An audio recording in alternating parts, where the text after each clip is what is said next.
Yo, Prime members, so check this out. We are here to talk about our favorite thing in the world, and that is Amazon Prime. That's right. We all have different interests, but there's one thing that brings us together: Prime.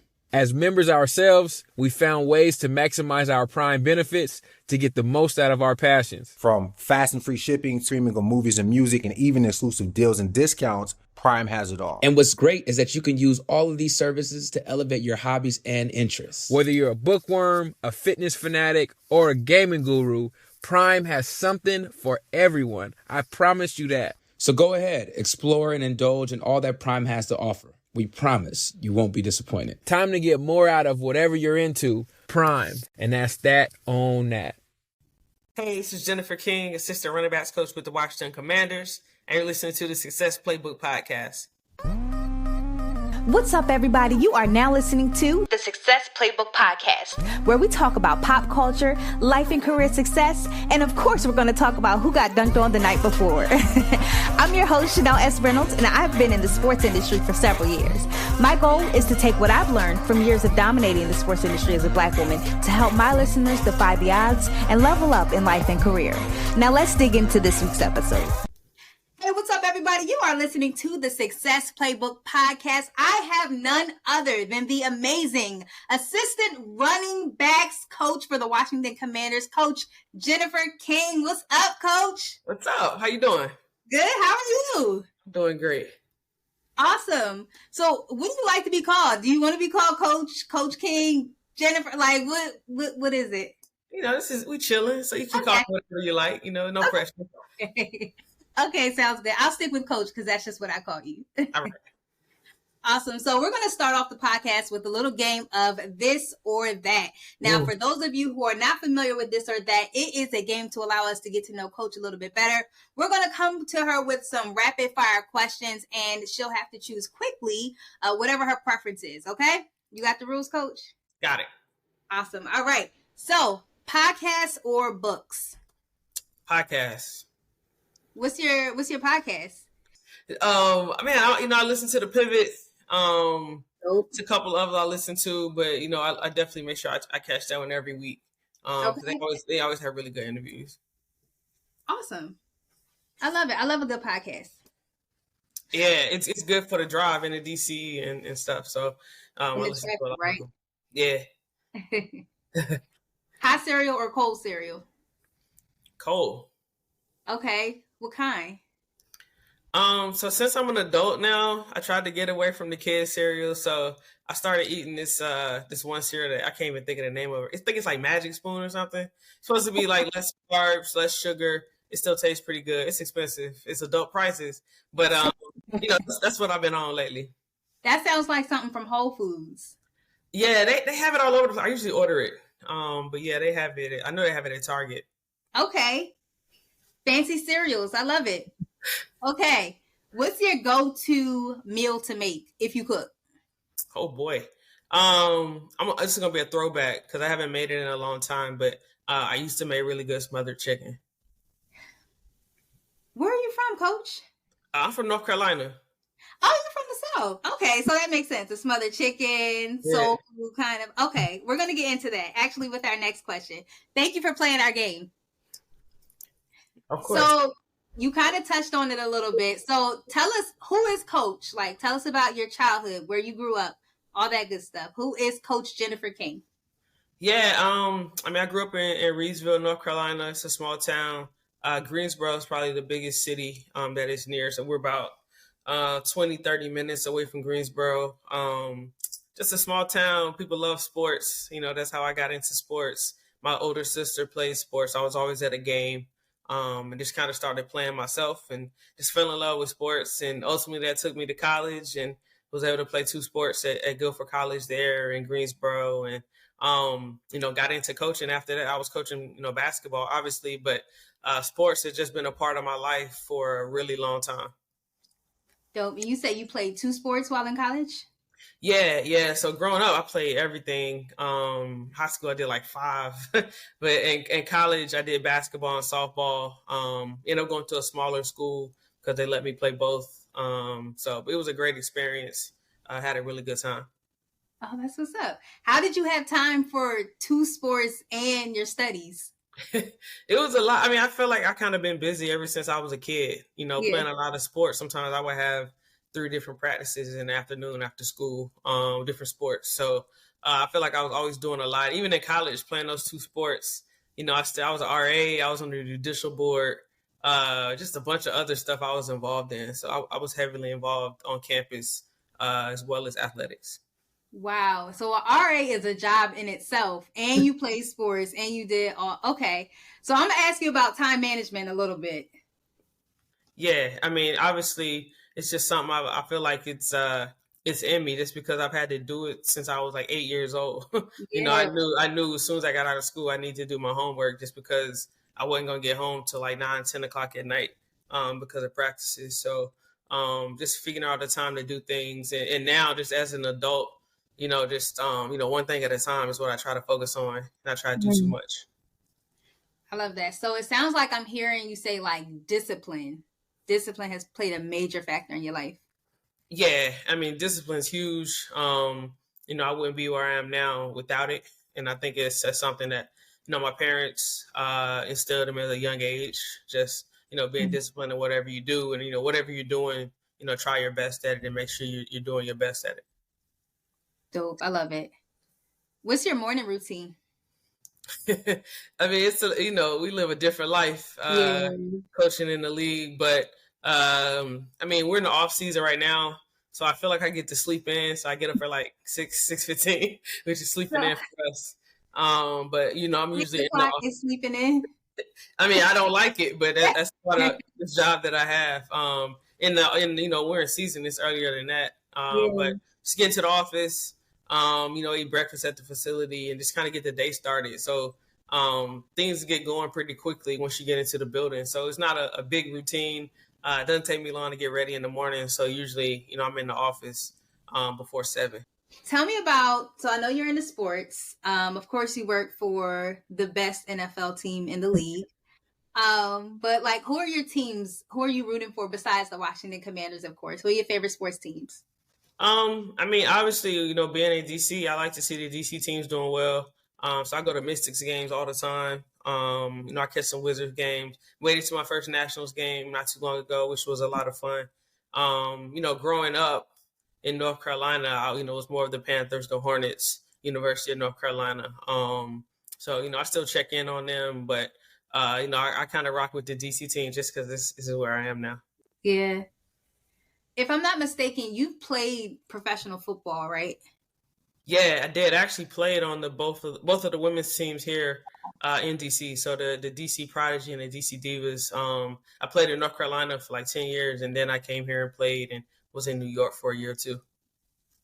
That's so awesome. So like, I'm just so intrigued by that. I'm gonna have Lois Cook on the podcast a little bit later, but like, what are the differences that you see in the women's team versus the team that you're currently working for? Well, I mean, the obvious difference is, our guys get paid handsomely to play football. And the women's game's not there yet. So you may come out of pocket for some things, and it's truly for the love of the game. But it's some amazing athletes playing. I'm on the board of the WNFC league now.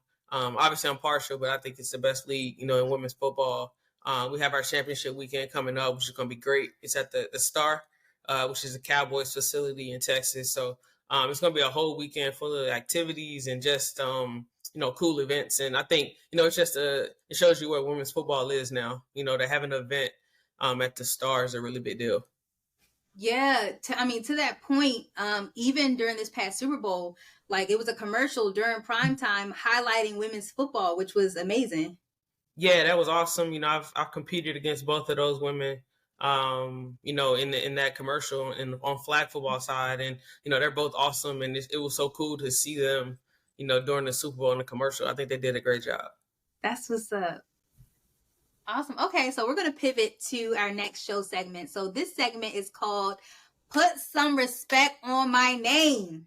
Okay, so some may not be aware of, who you are and all of your accomplishments, but for those who are not aware, I'm going to enlighten them. So you are the first full-time Black woman coach in the NFL. Am I correct in saying that? Yeah, that's correct. So humble. You're just so humble. Put some respect on Coach King's name. So, Coach King, walk us a little bit through some of your additional career highlights. So, I know you have this amazing position. You are the first of many to come after you. But tell us a little bit, like, what was the process leading up to that? Oh man, I have a wild journey. Obviously for the sake of time, I'll breeze you through it. But as I talked about, when I graduated college, I started coaching college basketball in North Carolina, and I was assistant there for about 9 years. And during that time, I was also a police officer for like 4, because I was a volunteer coaching basketball until I got bumped up. Yo, Prime members, so check this out. We are here to talk about our favorite thing in the world, and that is Amazon Prime. That's right. We all have different interests, but there's one thing that brings us together: Prime. As members ourselves, we found ways to maximize our Prime benefits to get the most out of our passions. From fast and free shipping, streaming of movies and music, and even exclusive deals and discounts, Prime has it all. And what's great is that you can use all of these services to elevate your hobbies and interests. Whether you're a bookworm, a fitness fanatic, or a gaming guru, Prime has something for everyone. I promise you that. So go ahead, explore and indulge in all that Prime has to offer. We promise you won't be disappointed. Time to get more out of whatever you're into. Prime. And that's that on that. Ultimately, I went to Johnson Wales University in Charlotte, where I became the head coach there. And when I moved there, I was still playing football, and our offices were literally right beside the Carolina Panthers facility. So, I could hear practice. I used to watch practice all the time. And that just really kind of made me want to be over there, just because I was so close. And ultimately, I had a really good career at Johnson Wales. We won a national championship. I got to be national coach of the year, and things were really great. But I met Coach Rivera actually in Florida, who was the head coach of the Panthers at the time. So we were next door, but I ended up meeting him in Florida at the women's football forum, and we kind of hit it off. I let him know where I was, who I was, what I wanted to do. He invited me over for 2 days, and I was hyped, to be over there for 2 days. And those 2 days ended up turning into like 5 months. So I was just there all the off season through training camp as well. And around October of that year, I got invited to go work for the Arizona Hotshots. One of those guys knew someone with the Panthers. They spoke highly of me. And so I left basketball, just walked away in the middle of the season to move to Arizona to start coaching football full time. And when that ended, I came back to Carolina and worked with the Panthers again for that same time frame. And then I ended up at Dartmouth, where I was there for the 2019 season. And after that season, Coach had became the head coach here in DC. And he invited me to come be a full season intern. So the 2020 season, I was a full season intern working with the offense. So work with the running backs, also help quality control. And then at the end of that season is when I got my promotion. Awesome. I love how you just breeze through like all those are major events that you kind of just breeze through. And I just want to unpack. So you say you met Coach in Florida. Mm-hmm. Okay. Yeah. So what was that? What did that look like? Oh man, it was it's kind of a funny story. So the conference, you have a bunch of people in football there talking, and I ended up getting with Coach Rivera at his round table.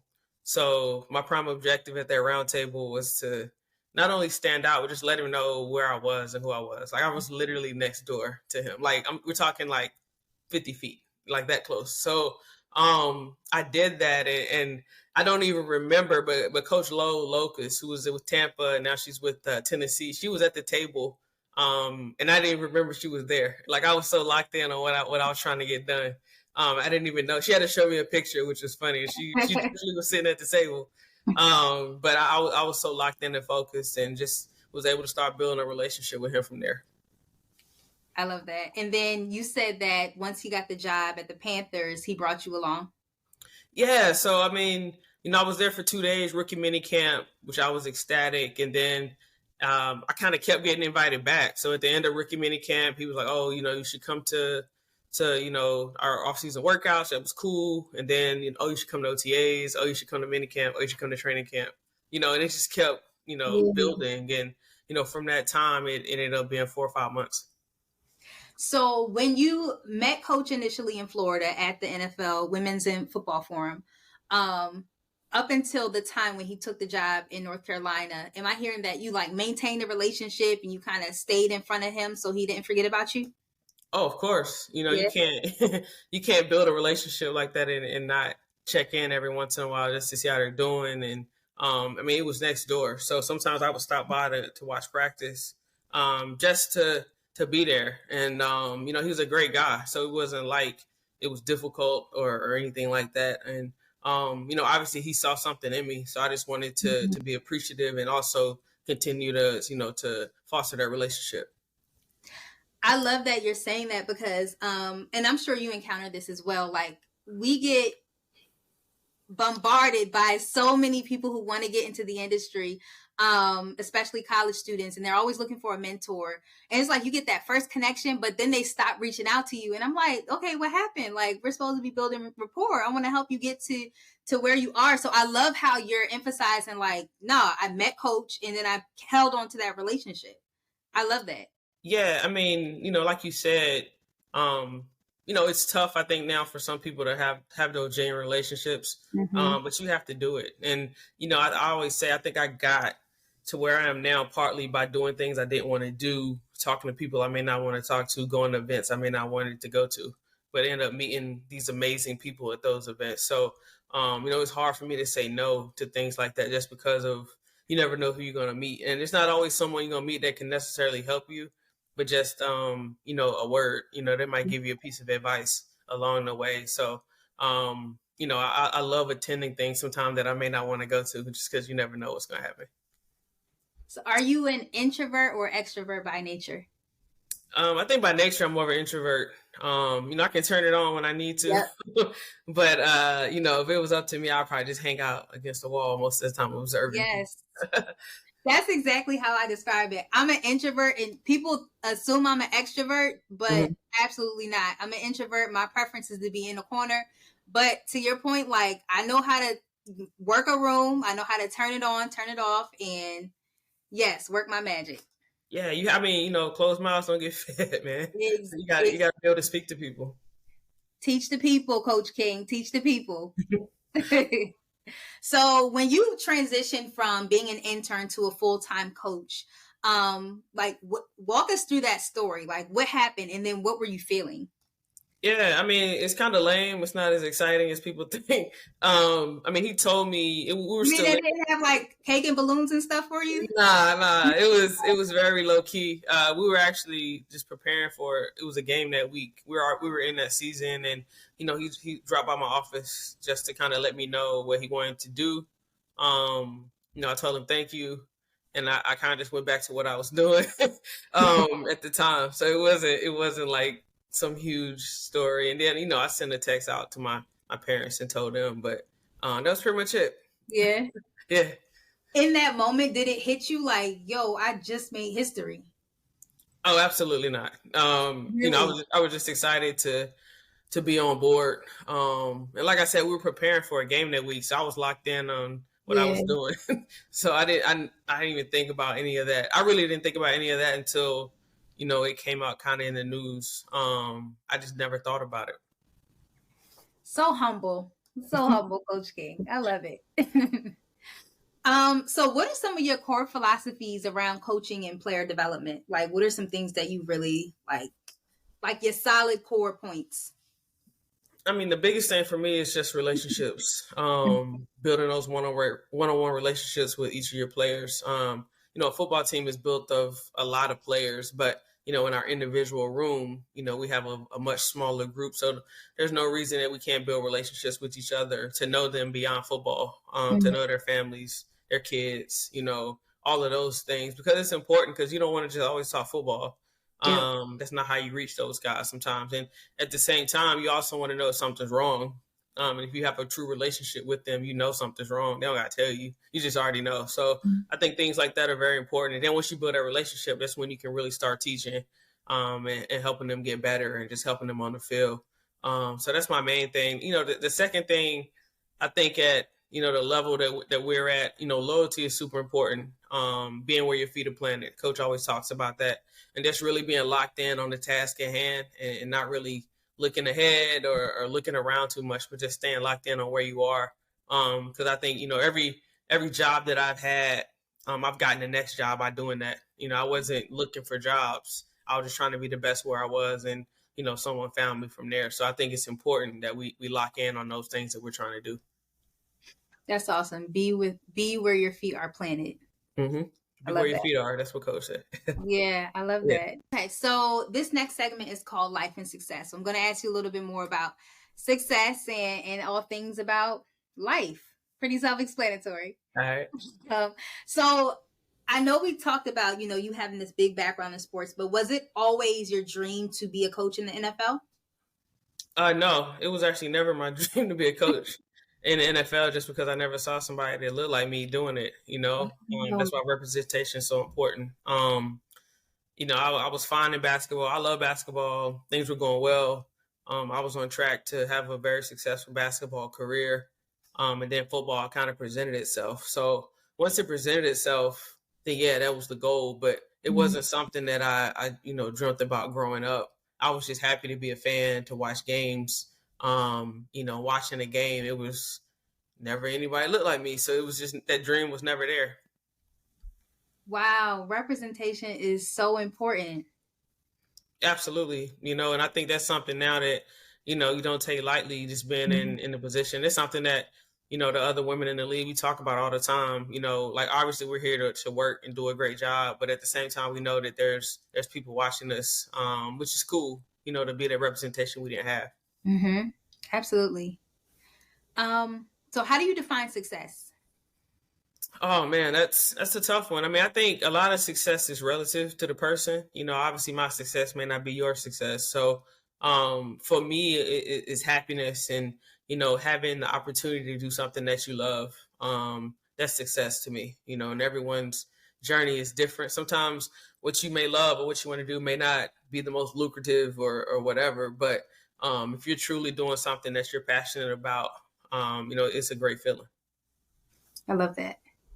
So along the same line, so I wrote a book called The Art of Taking L's. So here at the Success Playbook podcast, we know that an L is like failure, loss, adversity, some sort of, something bad, right? Mm-hmm. So tell me about an L that you may have taken, some sort of failure you may have experienced, that's allowed you to be further on your journey, that's ultimately shaped you into who you are today.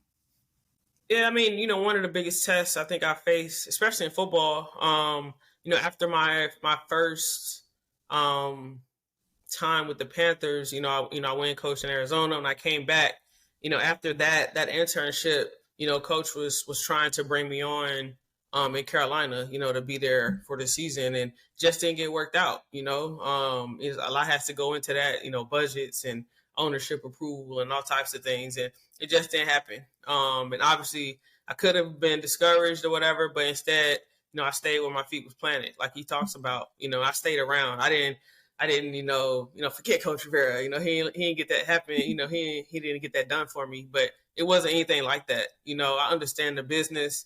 I understand why it didn't get done, and I was fine with it. I was still thankful for my time there. And like I said, I was still around, I knew the security people, I knew everybody. So I could go over into that facility anytime I wanted to, probably. But, I went for practice and that was it. I still grew with him. I still was growing in football as well. And, that didn't end our relationship. And ultimately, it paid off. I love that. So your failure, or I guess hearing the word no, kind of allowed you to push closer towards ultimately your journey, right? Like hearing them say, hey, no, it's not approved yet. Like you were still encouraged to continue to reach out to coach, and, cause you had your mind on a goal. That's I think it was definitely a not yet for me, not just a no. So, I think, like I said, we stayed in touch. And he told me just to stay ready. So that's what I did, just trying to get better. And that was a time for me I could use to just keep improving as a coach as well. And obviously I went to Dartmouth after that time and, grew as a coach there. We ended up winning our championship there. And so it was a great experience. Got to learn from a great coach, coaches up there. And, it was a really good experience. It sounds like from what I'm hearing, like from your whole career path, that building key relationships and having strategic relationships has been key. Am I correct in saying that? Absolutely. I mean, Yes. it's sports. Yes. You gotta be able to know some people, and I think that's what I always tell people when they ask for advice is that you got to build relationships. At the same time, making sure you're preparing yourself, because ultimately you want those relationships to give you an opportunity. And what are you going to do with the opportunity? If you're just focusing on building a relationship, you're not ready for that opportunity. In sports, you might only get one time. There's a lot of people that want your job. So what are you going to do to make yourself different? So that's something I always tell people.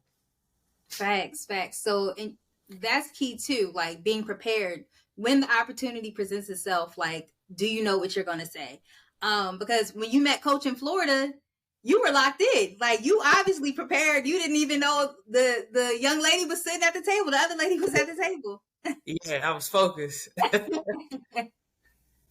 I love it. Okay. So Coach, I have a lot of aspiring sport professionals, aspiring athletes who listen to my podcast. So what is some advice that you can share with them from your experience and from your journey, like something that can help them? I think locking in on what you want to do is big. Because I know I get a lot of messages, people who want to work in sport, they don't know what they want to do. And there's so many parts of sports. That's why it's such a ridiculous thing to say that you just want to work in sports. Do you work on the business side? Do you want to work in, social media? Do you want to work on the actual team part? Like, what do you want to do? So I think it's important to lock in on that, and then start making connections with people who do the things that you want to do. And it only takes one yes. So, don't be discouraged if you send an email and no one replies, or, whatever. Like, just move on to the next one, because it only takes one for one opportunity. So that's the biggest thing, is don't get discouraged if it's something that you really want to do. And then going back to what I was talking about, just building those relationships and genuine relationships. Even if it's someone that can help you, you don't have to go into the relationship just thinking, oh, they can help me, so I'm going to talk to them. Like, it's so important to build general and genuine relationships with people, because that means a lot, and most people can see right through it if it's not genuine. So I know those are two things that I always say. Yes, like, before you ask me for something, can you ask me how my Yo, what's going on? Hope all is well. I'm Duke. I'm Omar. I'm Jalan, and this is Nice and Neat, the podcast. We're three quintessential friends dedicated to the 360-degree development of men. Our goal is to not only share our experiences, but offer as much value as we possibly can through the lessons we've learned along the way. When I say we talk about everything, we talk about everything. Character, discipline, career development. Oh, and let me not forget, we get real personal. Now make sure you're subscribed so you never miss any of our episodes. Write a review, let us know what you think. Enjoy. My day was like reaching out on LinkedIn for an internship. Like, okay, I have feelings too. Yeah, so that's so important, building those genuine relationships and just not coming off like self-serving. I think that's excellent advice. Yeah. So the season's coming up. How excited are you? I'm super excited. It's a lot of good things I think going on in our building. The guys have been great this off season. We had a really good off season program. It's just exciting, to be here before we know it. But I'm definitely ready to get back at it and hit the grass. Love it. And how can we support you? Oh man. The biggest support, this is like a shameless plug, but my organization, King Group NC, we do a bunch of programs for kids. We have a backpack program we're working on now. It's going to be really cool. So we're always, looking for donations to help with that. And ultimately, we're going to have events also in the DMV area. We did a coat drive with the team last year. We want to kind of get boots on the ground as well and do some things for the kids in the community here. So that's kind of how you can help me and, just keep wishing me well, sending those positive well wishes and prayers my way as well. They're much appreciated. Absolutely. And you all are accepting donations all year round? Yeah, year round. So our website, kinggroupnc.com. And also, we're on socials as well with the same handle. So no, I'm not too hard to find. Terrific. So what is your social media so people can follow you? Yeah, I always forget this, but Instagram is Jennifer.King5. and Twitter is Jennifer King 5. So that's usually where I'm most active, is on those two. Awesome. Well, Coach, we're definitely sending you well wishes and prayers, and we are keeping you lifted during the season. Thank you for stopping by. Thank you. Thanks for having me. Of course. Yo, Prime members, so check this out. We are here to talk about our favorite thing in the world, and that is Amazon Prime. That's right. We all have different interests, but there's one thing that brings us together: Prime. As members ourselves, we found ways to maximize our Prime benefits to get the most out of our passions. From fast and free shipping, streaming of movies and music, and even exclusive deals and discounts, Prime has it all. And what's great is that you can use all of these services to elevate your hobbies and interests. Whether you're a bookworm, a fitness fanatic, or a gaming guru, Prime has something for everyone. I promise you that. So go ahead, explore and indulge in all that Prime has to offer. We promise you won't be disappointed. Time to get more out of whatever you're into. Prime. And that's that on that.